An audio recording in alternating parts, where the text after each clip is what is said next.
السلام عليكم ورحمة الله تعالى وبركاته. أصدقائي الأعزاء أينما كنتم، مرحبا بكم في هذا الفيديو الجديد.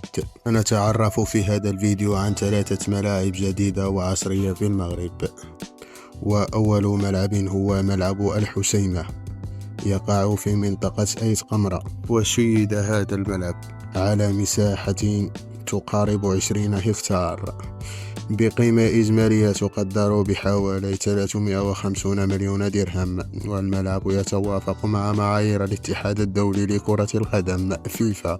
والملعب الثاني هو ملعب طنجة. ابن بطوطة هو الآخر يعرف العديد من الأشغال، منها الرفع من الطاقة الاستيعابية إلى 90,000 متفرج، وكذلك أيضا تغطية الملعب بشكل كامل.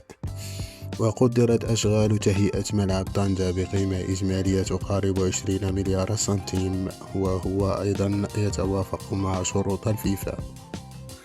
والملعب الثالث هو ملعب الرباط الجديد، الملعب الذي تم هدمه بالكامل وإعادة بنائه بطريقة عصرية.